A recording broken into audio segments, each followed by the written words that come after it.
যে আন্দোলন, ছাত্র বৈষম্যের আন্দোলনের প্রতি 16 বছরে আন্দোলনরত সকল রাজনৈতিক দল তারেক রহমানের নির্দেশে যেই সকল কাজ করে আপনাদের জুলাই আগস্টের কাছে পৌঁছে দিয়েছি, সমর্থন দিয়েছি, তার কারণেই তো হাসিনার পতন। এখন নতুন করে যদি নতুন দলকে কেউ ডিজিডিএ বা এনএসআই দিয়ে তৈরি করার চেষ্টা করেন, তাহলে 111-এর মতো বদনামটা আপনাদের ঘাড়ে চাপবে। নতুন দল যত হবে মনে করবে আপনারাই করছেন।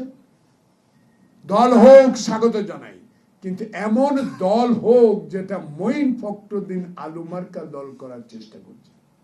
একটা আওয়ামী লীগের গায়ের উপর হাত উঠাতে দেন নাই তারেক রহমান। এত অত্যাচারের পরে আমি জিজ্ঞাসা করলাম, কি রে, নেতায় নির্দেশ দিয়েছে সরকার পরিবর্তন হবে, আইনের আওতা আনা হবে, বিচার হবে, কেন গলায় চুরি দেওয়া আমাদের দায়িত্ব না? দেখুন, সারা বাংলাদেশে বিএনপির হাতে কোন আওয়ামী লীগের কর্মী মারা গেছে এখনো নাই।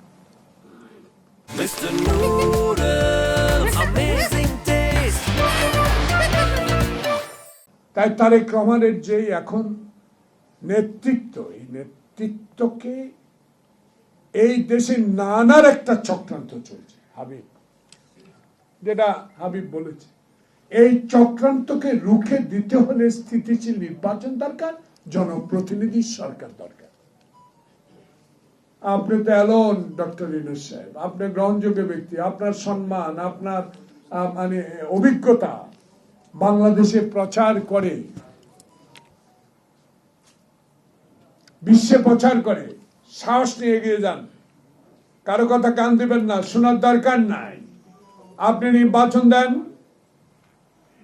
অনেকে বলে নির্বাচনকে আমরা পাগল হয়ে গেছি। আমরা পাগল হই না। আপনারা বলেছেন, এমন কথা বলেন না যে নির্বাচন দিলে বিএনপি ক্ষমতায় চলে যাবে। আমরা তো বিশ্বাস করি নির্বাচন হবে 91 সালের শাহাবুদ্দিনের নির্বাচনের মতো।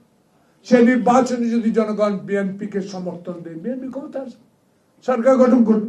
আমরা তো ক্ষমতায় যেতে চাই না। আমরা চাই আওয়ামী লীগের 16 বছরে যে কষ্ট, যে সাংবিধানিক প্রতিষ্ঠান নষ্ট করে দিয়েছে, সেগুলোকে 31 দফার মধ্যে পুনর্বহাল করা। আমরা তো সরকার আসতে তাই করব। তাই নির্বাচনের বিরোধিতা যারা করেন তাদের কাছে অনুরোধ, আর দয়া করে বিরোধিতা করেন না।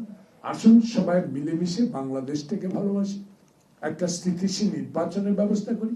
সবাই যখন ইউনূসের কাছে যান, ইউনূস সাহেব বলে, আমি কি সাহস পাই আপনাদেরকে সাথে পেলে।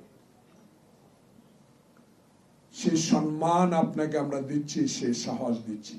সে সাহসকে যদি আপনি সাহসের সহিত মোকাবিলা না করেন, নির্বাচন বিলম্বিত করেন, দায়িত্ব আপনার উপরে যাবে, আপনার উপরে যাবে। তাই আমরা নির্বাচন এই জন্য বলি, আগে একটা স্থিতিশীল সরকার সংসদে বসতে দেন, তারাই মূল দায়িত্ব পালন করবে, কোনটা সংস্কার হবে কোনটা হবে না। এখন এমন সংস্কার করেন যেন আমার ভোট আমি প্রাইমারি স্কুলে যায় আমার পছন্দ মতো প্রার্থীকে দিতে পারি।